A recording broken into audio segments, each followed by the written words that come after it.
நான் வேணா அயன் பண்ணி தரட்டுமா? ஏன் பையனையே வா எனக்கு எதிரா திருப்பி விடுற? இப்பதானடி ஆரம்பிச்சிருக்கேன். இனிமே பாரு, உன்னை தினமும் எப்படி பாடா படுத்துறன்னு மட்டும் பாருடி. உங்களை ஒரு மாசம் சஸ்பெண்ட் பண்ணிருக்காங்க.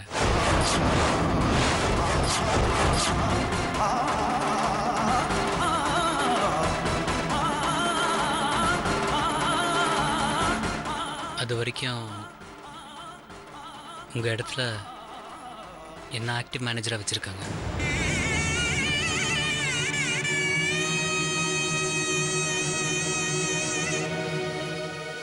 கேஸ்ல இருந்து விடுதலை ஆன பிறகுதான் நீங்க வேலைக்கு ஜாயின் பண்ண முடியும்னு நினைக்கிறேன். அதான் சுஜாதா மேல எந்த தப்பு இல்லைன்னு விடுதலை பண்ணிட்டாங்களே, அப்புறம் என்னப்பா பிரச்சனை? சாரிம்மா, அது விடுதலை இல்லை, மேடத்தை பெயில தான் விட்டுருக்காங்க.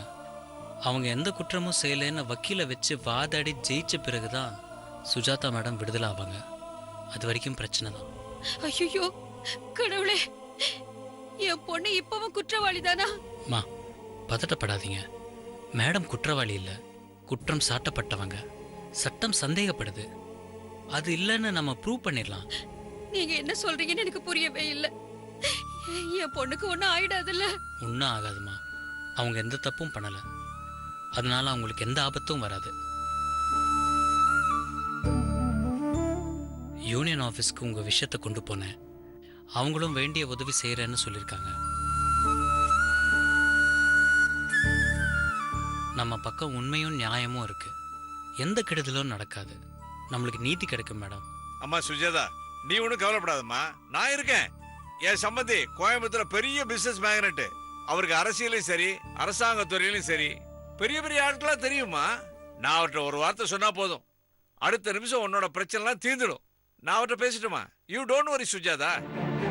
சார், இது வேற பிரச்சனை சார், ஸ்பெஷல் கேஸ், மத்திய மந்திரி சம்பந்தப்பட்ட விஷயம். எந்த குறுக்கு வழியும் செல்லுபடியாகாது, நம்மளுக்கு தேவையும் இல்லை சார், நம்ம கிட்ட நியாயம் இருக்கு. அதனால நீங்க எந்த அவசர முடிவும் எடுக்க வேணாம். அட என்னப்பா நீ எந்த காலத்துல இருக்க? உன்னோட வயசுல மூத்தவன் நானு, கரண்ட்ல அப்டேட்டா இருக்கேன். என் சம்பந்தியோட பவரை பத்தி தெரியாம பேசுற நீ. வாயை மூடுறீங்களா?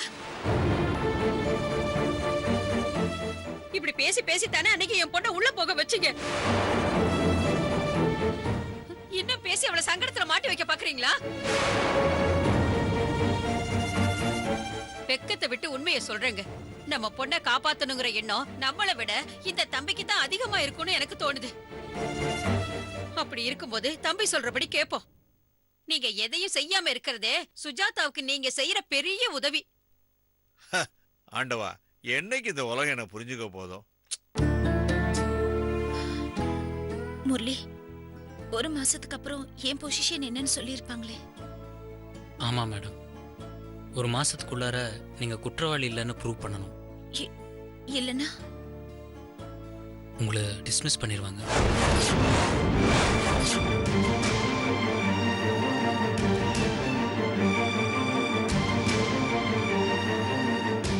அப்படி ஒரு சூழ்நிலை உங்களுக்கு வராது மேடம். டாக்குமெண்ட்டை மாற்றி வச்சது யாருன்னு கண்டுபிடிச்சிட்டா எந்த பிரச்சனையும் இல்லாமல் நீங்கள் விடுதலை ஆயிடுவீங்க.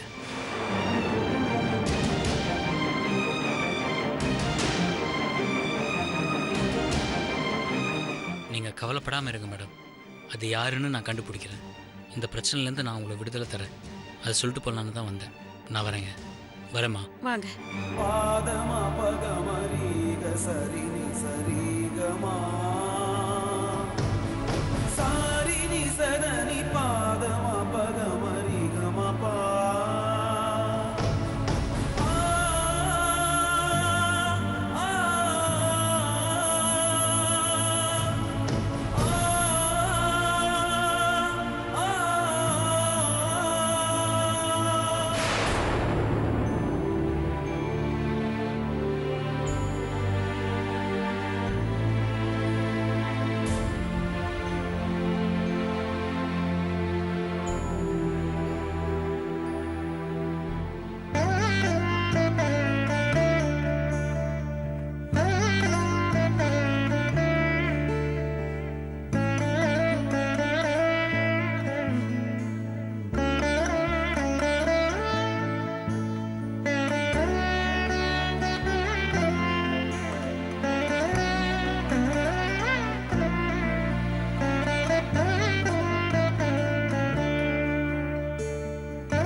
ஏதாவது வேணும்னா என்ன கூப்பிட வேண்டியதுதானே? இல்ல பிருந்தா, நானே நடக்கிறதுக்கு முயற்சி பண்ணலான்னு பார்த்தேன். அதுக்குள்ள ஏங்க இப்படி அவசரப்படுறீங்க? இல்ல பிருந்தா, நீ வேலைக்கு போயிட்டேன்னா நான் தனியா சமாளிக்கணும்ல, அதுக்காகத்தான் நான் நடந்து பார்க்கறேன். பாத்துங்க. மெதுவா.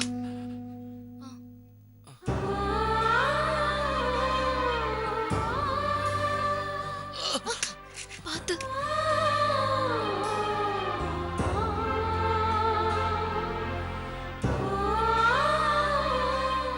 என்னங்க நீங்க சொன்னா கேட்கவே மாட்டேங்கிறீங்க. இல்ல, என்னால முடியும்.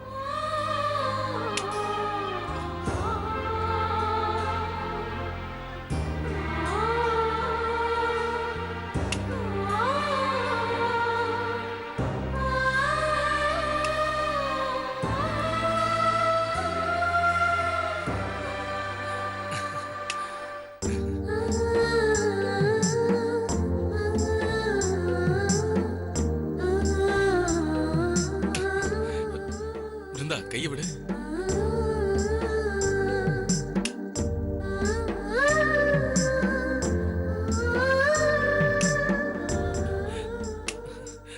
பிருந்தா, பாத்தியா, நான் நடந்துட்டேன்.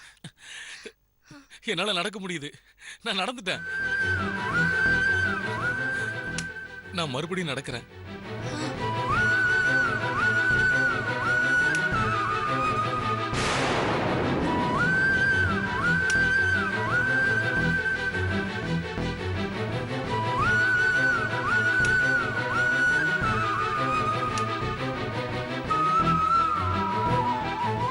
இப்ப எனக்கு நல்லாவே நடக்க வருது.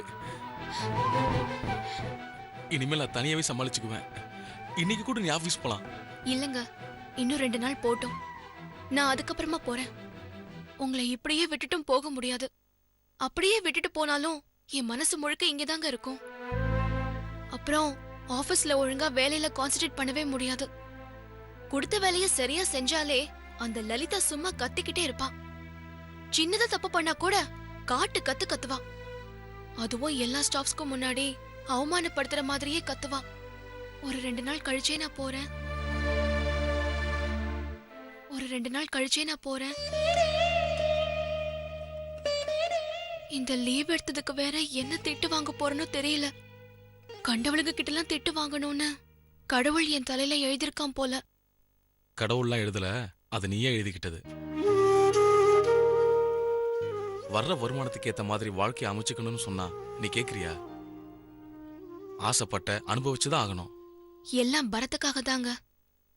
பையனுக்காக எந்த இம்சையும் நான் தாங்கிக்க தயாரா இருக்கேன். நீங்க இப்படி உட்காருங்க, நான் யாருன்னு போய் பாக்குறேன். சரி.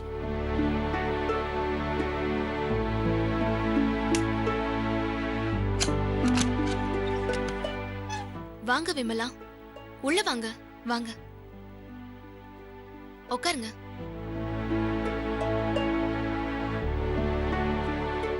பிருந்தா, உங்க ஹஸ்பண்டுக்கு ஆக்சிடென்ட்னு கேள்விப்பட்டேன். இப்ப எப்படி இருக்காங்க? பரவாயில்ல.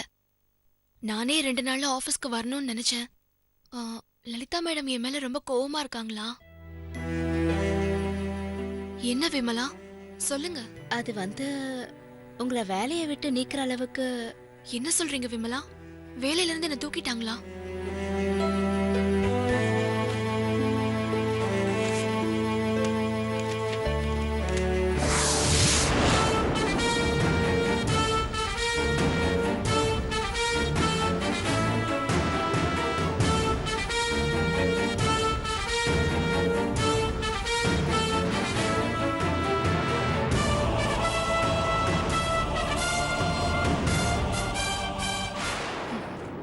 லலிதாவுக்கும் எனக்கும் பிரச்சனை வரும், அதனால வேலை போகும்னு நினைச்சேன்.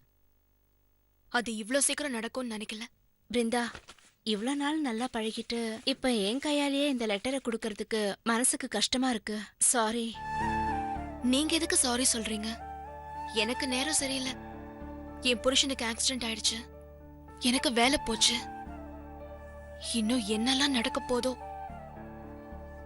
எது வந்தாலும் சமாளிச்சுதானே ஆகணும். விமலா, உங்களுக்கு ஒரு காஃபி கூட கொடுக்காம பேசிட்டு இருக்கேன். இருங்க வந்துடுறேன். இல்ல பரவாயில்ல, அதெல்லாம் ஒண்ணும் வேண்டாம். ஆபீஸ்க்கு டைம் ஆயிடுச்சு.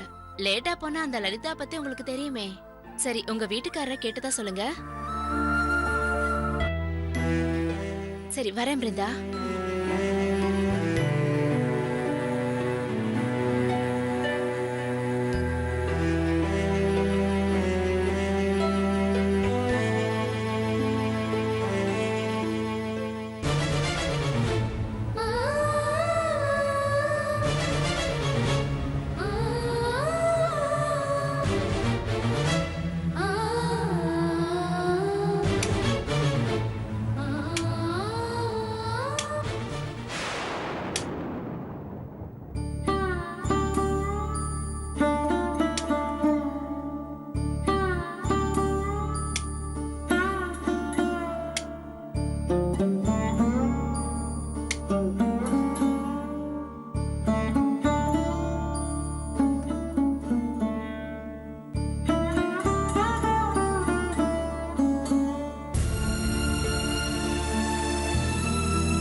எல்லாத்தையும் நான் கேட்டுக்கிட்டு தான் இருந்தேன். என்ன பிருந்தா, வேலை போயிடுச்சுன்னு யோசிக்கிறியா? அந்த லலிதா கிட்ட தினமும் மல்லு கட்டுறதுக்கு வேற வேலை பாத்துக்கலாங்க. வேலை போச்சேங்கிற வருத்தம் கூட வரமாட்டேங்குதுங்க. அதுவும் சரிதான். என்ன, பையனை கிரிக்கெட் கோச்சுக்கு அனுப்ப முடியாம போயிடும். அது மட்டும்தான் வருத்தமா இருக்கு. வேற வேலை கிடைச்சா அத பத்தி யோசிக்கலாம். சரி, நான் உங்களுக்கு காஃபி போட்டு எடுத்துட்டு வரேன். ம்.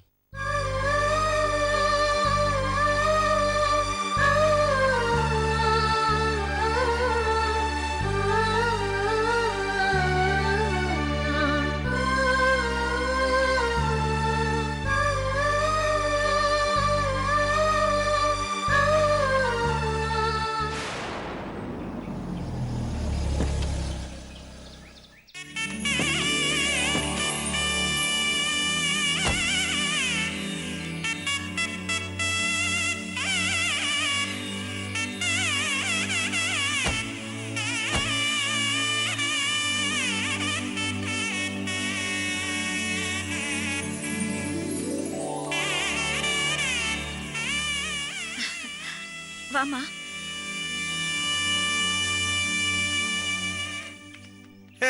வாங்க சம்பந்தி, வாங்க வாங்க வாங்க வாங்க வாங்க உள்ள சம்பந்தி, வாங்க வாங்க. வாங்க. நில்லுங்க.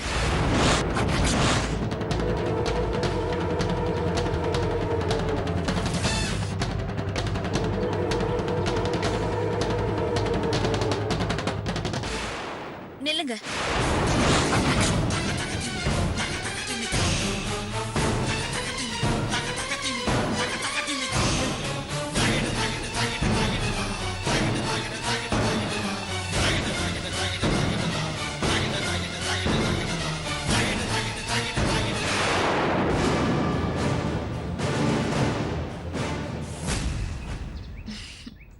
அம்மா, முதல்ல ஆரத்தி எடுத்துட்டு வாமா.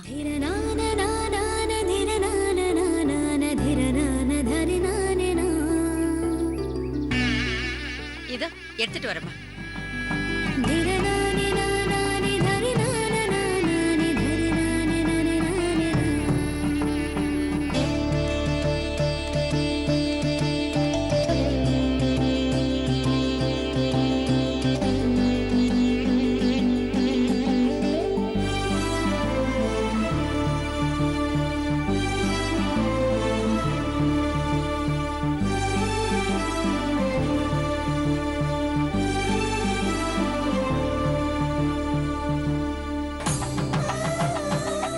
உள்ள போங்க. வாங்க, உள்ள வாங்க. Please come. வாங்க வாடா. வாங்க சம்பந்தி, வாங்க. உட்காருங்க ப்ளீஸ். முதல்ல நான் கல்யாணத்துக்கு வர்றதுக்கு எல்லாரும் என்ன மன்னிக்கணும். என்னமா பெரிய வார்த்தையெல்லாம் பேசிக்கிட்டு, முதல்ல குழந்தையில ஆசீர்வாதம் பண்ணுமா.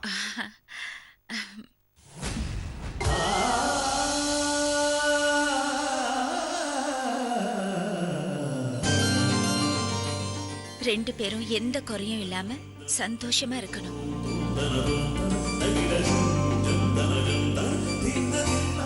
எந்திரிங்க.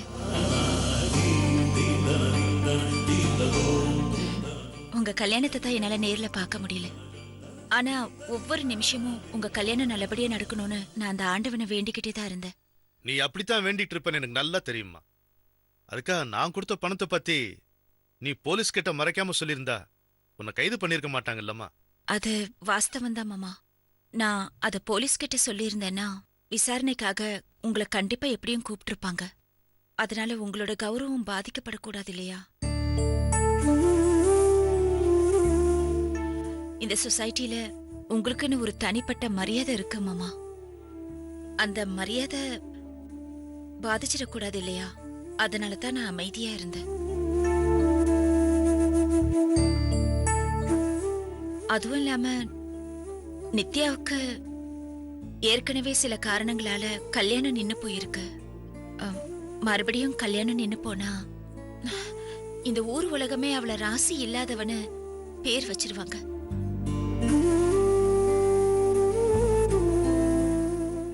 அவ ஒரு பொண்ணு. இப்படியெல்லாம் பேர் வந்தா மனசளவுல அவளுக்கு எந்த அளவுக்கு பாதிக்கும்னு எனக்கு தெரியும். இது எல்லாத்தையும் தாண்டி நித்யாவோட கல்யாணம் மறுபடியும் நின்னு போச்சுன்னா அத்தையோட உயிருக்கு ஏதாவது ஆபத்து வந்துருமோன்னு, அதுவும் என்னால நான் பயந்துட்டேன். இந்த மாதிரி யாரும் பாதிக்கப்படக்கூடாது. அதனால தான் நான் எதையுமே சொல்லாம அமைதியா இருந்துட்டேன்.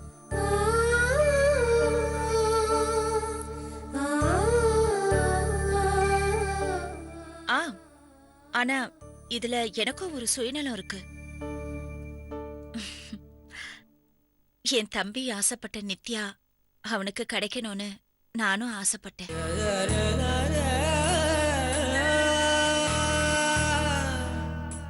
உங்களோட கௌரவம், நித்யாவோட எதிர்காலம், என் தம்பியோட ஆசை, இப்படி நிறைய பேருக்கு நல்லது நடக்கும்போது என்னோட பாதிப்பு பெருசில்லைன்னு நினைச்சுதான் நான் சொல்லல. என்னுடைய ஆஸ்தி அந்தஸ்து இதெல்லாம் விட நீ ரொம்ப வசந்திருக்கிறம்மா. நீ இருக்கிற குடும்பத்துல சம்பந்தம் பண்ண நாங்க தாம்மா கொடுத்து வச்சிருக்கணும். என் பொண்ணுக்கு இப்படி ஒரு சொந்தம் கிடைச்சிருக்கிறத நினைச்சா ரொம்ப சந்தோஷமா இருக்குமா. கடவுளுடைய ஆசீர்வாதம் உனக்கு எப்பவும் இருக்கும் சுஜாதா. நாத்தனாரா வர்றதுக்கு முன்னாடியே என் பொண்ணு நல்லா இருக்கணும்னு நினைச்சிருக்கியே. இப்ப உன் நாத்தனார் ஆயிட்டா என் பொண்ணு. அவளை உன் கண்ணுக்குள்ள வச்சு பார்த்து பண்ணு தெரியுதுமா. என் மனசு ரொம்ப குளிர்ந்து போச்சுமா. நீங்கெல்லாம் என் பொண்ணை பத்தி பேசும்போது எனக்கு ரொம்ப பெருமையா இருக்கு. என்னோட வளர்ப்பு எப்படி? ஏங்க சும்மா வளவளன்னு பேசிட்டு இருக்காம அவங்கள சாப்பிட கூட்டிட்டு வாங்க. வா நித்யா, ரூம்குள்ள வா. வாடா. வாங்க சம்பந்தி.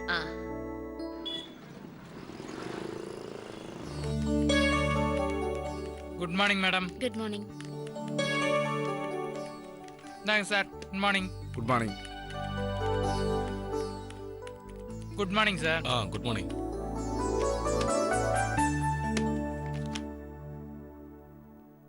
என்விஆர். என்ன சார்? கவனத்தை எங்க வச்சிருக்க? இது சிவா டேபிள்ல வைக்க வேண்டிய ஃபைல். என்னோட ஃபைல் எங்க? சாரி சார், இதோ எடுத்துட்டு வரேன்.